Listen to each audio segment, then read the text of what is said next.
there, this is Beth, and it's time to do some winter chores from my summer herb garden. I'm Beth Hovis, I'm the Sweet Urban Living Lady, and I'm also a master herbalist, and I love having an herb garden and using the herbs from my herb garden in my kitchen and in my herbal medicine cabinet. So, like I said, today I'm going to do something really simple. I have my winter chore. My winter chore is to make my basil into, put it into my little empty jar so that I have that seasoning on hand. Now, if you've been following me, you've seen my summer herb garden, and you saw where I harvested some basil and made some tinctures out of it. So you can check that out here.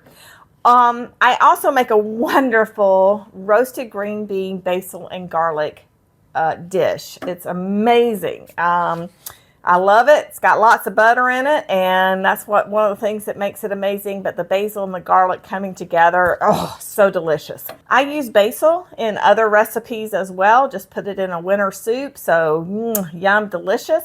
I pair it with my tomato dishes. As we should all know, basil and tomato pair very nicely together. So today, all I'm going to do is I've had my basil sitting in this wicker basket. You can see it's got holes in it, so it had plenty of airflow for it to just sit here and dry. And there's a lot of different methods that can be used. I have a dehydrator, so I could have used the dehydrator. Some people lay their basil out or their herbs out on screens and just let them dry that way. This is one of those where I was able to just put it aside and kind of ignore it for a little while. And on a day where I'm going, oh, my basil jar that I use, that I just reached for, is empty. So let me fill that up. Well, I've got my basil sitting here. Now, one of the things that I did is I did leave it on the stalk. So this is dry. And it's going to be interesting. So just one of the things that I'm going to do is just take the leaves and pluck them off into my colander here. And I'm going to do all of these. We don't have to watch all of that. But I'm just going to get the stems. And there's different ways you can get the stems off if the leaves are a little bit more fresh, but mine are so dry that they are just crumbling. Look at how they just crumble right in my hand. So I could actually just use these right in my dish if I were baking right now.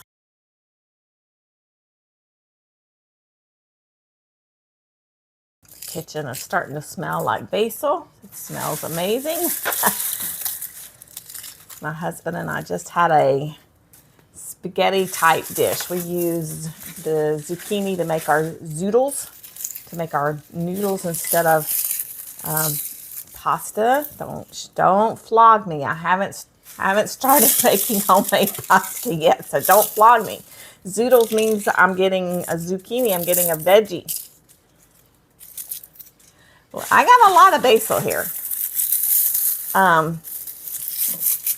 So this method, as you see, as I pull this off, because it is so dry, it's just flying everywhere. So there's no doubt that there's something to be said about going ahead and pulling these off while they're not completely dry. But, there's also no harm in doing it this way. I just because I had airflow in my basket. Remember, I was letting nature take its course slowly. These have been drying for several months.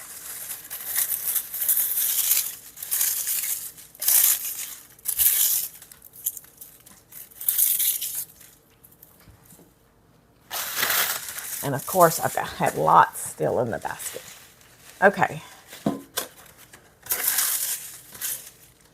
So as I go through, I may pick out more stems and discard those if they're really big. But there we go. I've got lots of basil. Now, a traditional way of getting crushed, look at all that. All right, so what I'm going to do is I'm going to take my herbs and put it in my mortar and pestle, right? And I probably put too many in there, but the weight of them will help with crushing, right? I probably need to stand up for this. And the truth is, my fingers, this is so dry that my fingers are doing the crushing. And I can get some of the sticks out.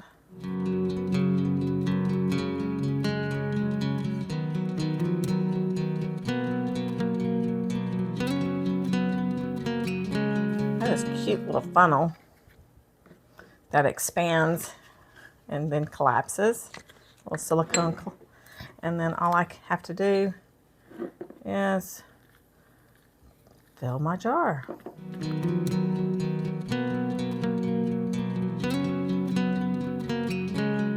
I have plenty more basil left to crush, as we see here.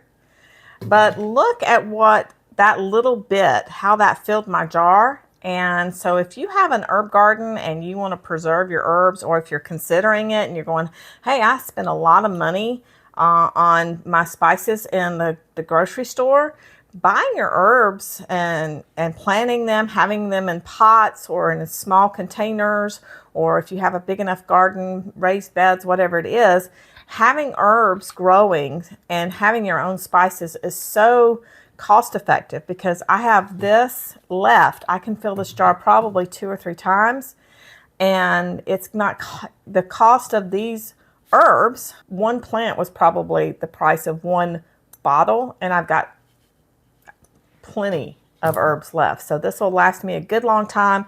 I've made my herbal tinctures. I've used it fresh in recipes, and now I have it dried for recipes to come. It may be winter time here in Georgia, but I just had to go change tops. I was getting so hot.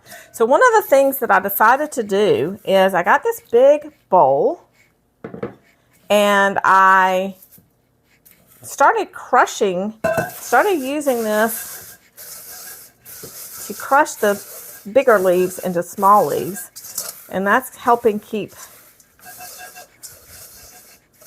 It is coming out the sides a little bit, but it is making it a more fine powder.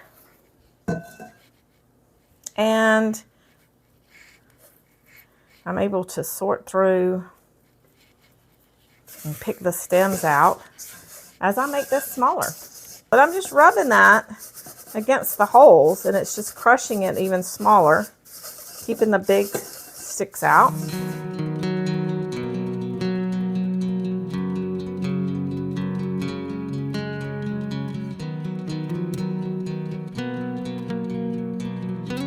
Look at that. I've got plenty of basil there for my future spice jar. So I filled this one up using my mortar and pestle, but it was so much easier to use my little colander in my big measuring cup and just grind it that way into my spice. So I now have this that I can save for future uses. Thanks so much for joining me today in my kitchen as I do a winter chore, even though I had to do a wardrobe change because I was getting hot. So if you like this little tidbit or have tidbits of your own, I'd really love to hear them. Would you drop them in the comments below and let me know what maybe your method that you use, or if this was an aha moment for you, share that with me. And don't forget to subscribe, click the like button, and also click the bell so that you receive notifications when we release our next video. Thanks so much for joining me.